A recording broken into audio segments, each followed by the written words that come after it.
Corona संक्रमण की जांच और इलाज में जुटे डॉक्टर्स, नर्सेज और अन्य स्टाफ को सरकारें बीमा सुरक्षा दे रही हैं। इसी तर्ज पर हरियाणा सरकार ने फसल बेचने के लिए आने वाले किसानों और उनके साथ के अन्य लोगों की 10 लाख रुपए का मेडिकल कवरेज देने का फैसला किया है। इससे अनाज खरीदने के लिए मंडी में आने वाले किसानों को सुरक्षा मिल सकेगी। इस बीच हरियाणा के किसानों ने गेहूं की खरीद में बाधा बन रहे आढ़तियों को दरकिनार करने के सरकार के फैसले का समर्थन किया है। मनोहर लाल खट्टर सरकार ने हड़ताली आढ़तियों की जगह अब पंचायतों और किसान उत्पादक समूहों यानी एफपीओस को गेहूं खरीद में शामिल किया है। इसके अलावा आढ़त के नए लाइसेंस तत्काल जारी करने का भी फैसला किया है। दरअसल राज्य के आढ़ती किसानों को गेहूं का पैसा सीधे भुगतान करने का विरोध कर रहे हैं। उन्हें लगता है कि इससे किसानों को एडवांस में दिया गया उनका पैसा फंस जाएगा। इस पर क्या कहना है स्थानीय किसान नेताओं का, इस पर बातचीत करते हैं। हमारे साथ विकल पचार जी जुड़ गए हैं, किसान नेता हरियाणा से। विकल जी, ये बताइए, ये जो फैसला लिया गया है भले ही देरी से लिया गया हो, लेकिन क्या आप इस फैसले को सही मानते हैं? जी मैडम, बिल्कुल सही। हरियाणा सरकार द्वारा यह सही फैसला काफी देरी से लिया गया है। अगर यही फैसला फसल खरीद, सरसों और गेहूं की सरकारी खरीद के लिए जो मंत्रिमंडल की बैठक हुई थी उस समय यदि यह फैसला ले लिया जाता तो ना तो सरसों और गेहूं की खरीद में जो हरियाणा सरकार की फजीयत हुई है वो फजीयत होती, ना ही जो देश का अन्नदाता है उसे अपनी फसल बेचने के लिए दर दर की जो ठोकरें पिछले लगभग 6-7 दिनों से खा रहा है वो ठोकरें भी नहीं खानी पड़ती। फैसला ये बिल्कुल सही है, लेकिन निश्चित तौर पर यह हरियाणा सरकार द्वारा आढ़तियों से बातचीत का लंबा दौर चलाने के बाद देर से लिया गया फैसला है। यही फैसला अगर समय पर लिया जाता तो निश्चित तौर पर यह किसान और ग्रामीण हितैषी होता। अब लास्ट मिनट पर फार्मर्स प्रोड्यूसर्स ऑर्गेनाइजेशन और पंचायत को खरीदी में इन्वॉल्व करने की बात कही है, क्या ये संभव है? जी, जैसा मैंने आपको बताया कि फैसला तो देरी से लिया गया है, लेकिन अब भी अगर आढ़ती और जिस प्रकार से सरकार ने अंतिम समय में आढ़तियों को हटाकर एफपीओ और सरपंचों के जरिए सरकारी खरीद की गेहूं की घोषणा करी, तो आप कल के अंदर ही देखें जो लगभग हरियाणा के 70% आढ़ती हड़ताल पर थे वो एकदम सरकारी खरीद पर वापस आ गए बिना अपनी शर्तों के। तो बिल्कुल ये खरीद एफपीओ और ग्राम पंचायत के जरिए बिल्कुल संभव है, क्योंकि देखिए गांव के अंदर पिछले लॉकडाउन के दौरान जो मनरेगा मजदूर है उनसे कुछ काम नहीं लिया जा रहा। हर एक गांव में मनरेगा मजदूरों की संख्या बहुत अधिक है, तो ग्राम पंचायत यदि चाहती तो लेबर की जगह मनरेगा मजदूर, इसी प्रकार एफपीओ जो हैं वो बिल्कुल मनरेगा मजदूरों की सहायता से या अपने गांव की लेबर की सहायता से ये कार्य बिल्कुल हम संभव कर सकते हैं। कल भी सरकार को हमारी बातचीत में हमने कहा कि सभी ग्राम पंचायतें और सभी हमारे क्षेत्र के एफपीओ बिल्कुल इस काम को कल सुबह से हाथों में लेने के लिए तैयार है। लेकिन उससे पहले सभी आढ़ती जो अपनी मांगों को लेकर अड़े हुए थे, जब उन्हें लगा कि उनकी ठगी बंद होने वाली है तो वो सभी हड़ताल छोड़कर दोबारा काम पर वापिस आ गए। हरियाणा में कई किसान नेताओं ने इस तरह के आरोप भी लगाए कि चावल की खरीदी में जो धांधली हुई पीछे, उसी तरह की धांधली आगे भी देखने को मिल सकती है। अगर ये ऑनलाइन सिस्टम जारी रहा खरीद का तो इससे किसानों को तो फायदा होगा, लेकिन अब जब एफपीओज और पंचायत को भी इसमें इन्वॉल्व किया जा रहा है तो ये खतरा क्या वहां पर सामने तो देखने को नहीं मिलेगा? देखिए मैडम, जो आप ऑनलाइन की बात कर रही हैं, तो पिछले साल भी चावल की खरीद का सभी रिकॉर्ड मेरा फसल मेरा ब्यौरा में ऑनलाइन दर्ज था, लेकिन आढ़तियों का, अधिकारियों का और दूसरे स्टेट के व्यापारियों का नेक्सिस इतना मजबूत है जिसे हरियाणा सरकार बिल्कुल नहीं तोड़ पाती है, जिसके कारण जो हरियाणा में पीछे धान घोटाला आपने देखा कि हरियाणा में धान का बहुत बड़ा नुकसान हुआ, लेकिन इन्होंने बाहरी राज्यों से कम रेट पर खरीद कर और धान की पैदावार 75 क्विंटल प्रति एकड़ तक दिखाने का काम किया, जो एक बहुत बड़ा घोटाला था। दूसरा क्या है कि यदि एफपीओ और ग्राम पंचायत ये काम करेंगे तो इसमें घोटाले की संभावना बिल्कुल नहीं है, क्योंकि एक तो इसमें जो अन्न उगाने वाला किसान है वो डायरेक्ट इन्वॉल्व रहेगा। दूसरा, यदि ग्राम पंचायत भी ऐसा करती है तो उसके दूसरे राज्यों के व्यापारियों के साथ संबंध नहीं है, उसका अधिकारियों के साथ नेक्सिस नहीं है। और जब ग्राम पंचायत के जरिए खरीद होगी तो ग्राम का प्रत्येक किसान, ग्रामीण उसमें इन्वॉल्व होगा, वो उसके ऊपर निगाह और नजर रखेगा। जबकि जो आढ़ती करते थे उनका एक बहुत बड़ा नेक्सिस था, मध्य प्रदेश से सस्ता चावल लेना, इसी प्रकार उत्तर प्रदेश और बिहार का सस्ता चावल लाकर वो डाल देते थे। वो एफपीओ और पंचायत लेवल पर संभव नहीं है।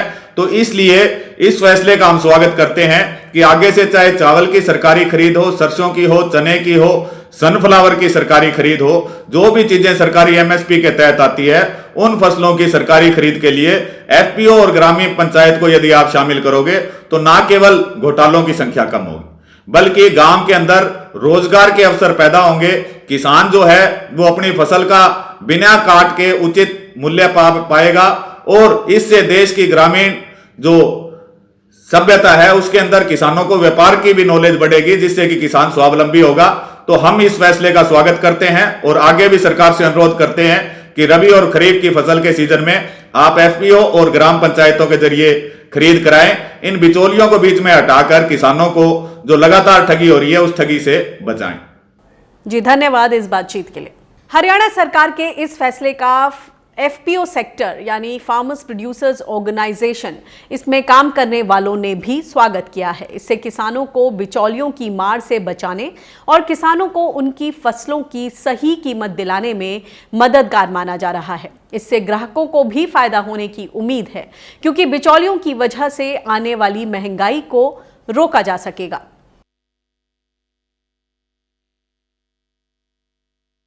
और इस खबर पर और ज्यादा जानकारी लेते हैं। हमारे साथ पुनीत जुड़ गए हैं, पुनीत सिंह धिंट, जो कि northern farmers producer company limited के डायरेक्टर हैं। ये एक तरह का कंसोर्शियम है फार्मर्स प्रोड्यूसर्स ऑर्गेनाइजेशन का।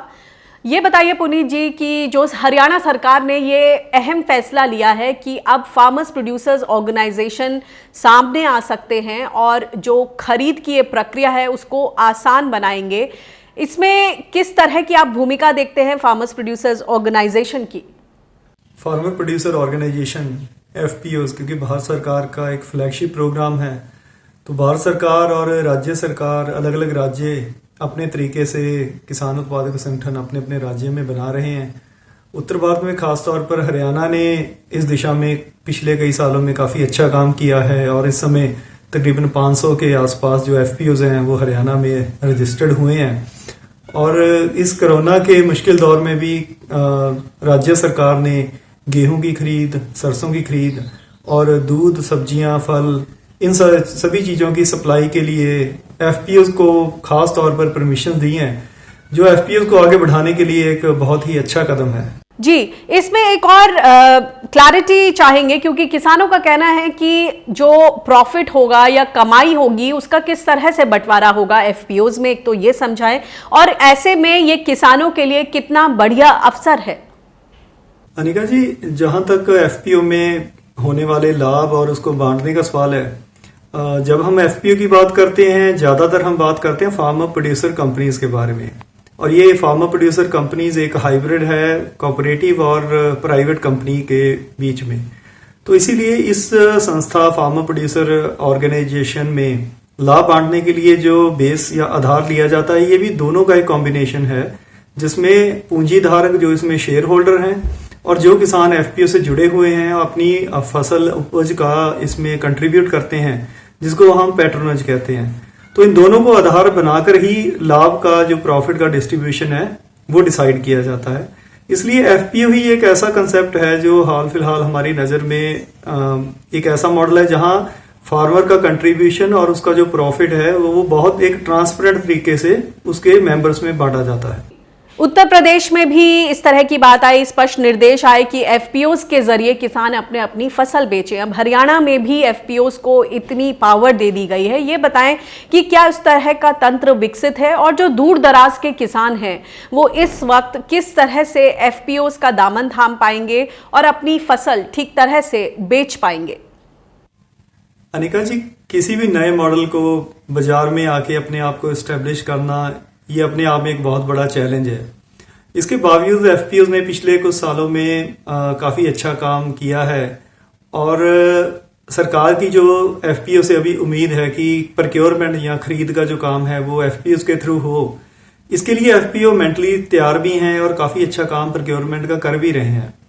जो चैलेंज फिलहाल एफपीओज को या हमारे सामने है वो ये है कि हर ब्लॉक में हमारे पास 1 से 2 एफपीओ ऑन एन एवरेज हैं, जबकि जो पैदावार है वो बहुत ज़्यादा है। उसको खरीदने के लिए बहुत सारी पूंजी की, बहुत सारे इंफ्रास्ट्रक्चर की ज़रूरत है।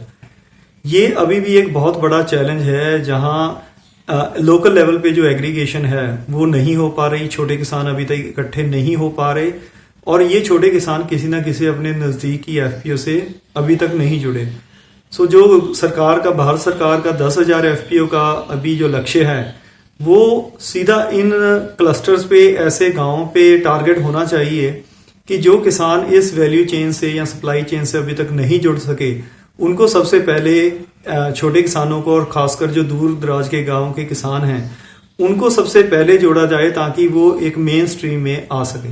एफपीओज में क्या गारंटी होती है कि जो किसान है उसका शोषण नहीं होगा? जिस तरह से मंडी में भी बिचौलियों का एक कार्टेल काम करता है और अंततः किसान को फायदा नहीं मिलता, अब एफपीओज में क्या इस तरह की दिक्कतें तो नहीं देखने को मिलेंगी?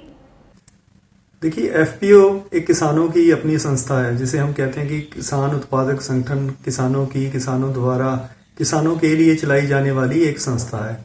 तो इसमें किसान खुद इसको सिलेक्शन करते हैं कि उनकी मैनेजमेंट में कौन होगा, कौन इसको बोर्ड ऑफ डायरेक्टर बनेगा, कौन इसका रोजमर्रा का काम देखेगा। तो अगर ये सक्षम हाथों में है, जिनकी मंशा क्लियर है, ईमानदारी से वो किसानों के साथ, किसानों के लिए काम करना चाहते हैं, तो काफी हद तक ये गुंजाइश रहती है कि इसमें किसानों का शोषण नहीं होगा। दूसरा, जहां तक मेंबर्स का जो इससे जुड़े हुए हैं, उन्हें भी अपने अधिकार, उनको अपने कंपनी एक्ट की वर्किंग या एफपीओ की वर्किंग की पूरी जानकारी होना बहुत जरूरी है। शोषण होने की जो एक सबसे बड़ी वजह है वो अज्ञानता है। अगर वो किसानों को, चाहे वो एफपीओ में हो चाहे एफपीओ से बाहर हो, अगर वो अपने अधिकारों से उनको इस बुनियादी चीजों की जानकारी नहीं होगी तो उनका शोषण कहीं भी हो सकता है। और एफपीओ कोई ऐसी गारंटी नहीं देता मॉडल कि इसमें किसानों का शोषण नहीं हो सकता। ये सारा उनकी वर्किंग, उनकी मैनेजमेंट पे डिपेंड करता है, जिसको हम अक्सर कहते हैं मैन बिहाइंड द मशीन। तो अगर ये सही हाथों में है तो किसानों का जो शोषण है वो उससे बच सकते हैं। शुक्रिया पुनीत जी इन अहम जानकारियों के लिए।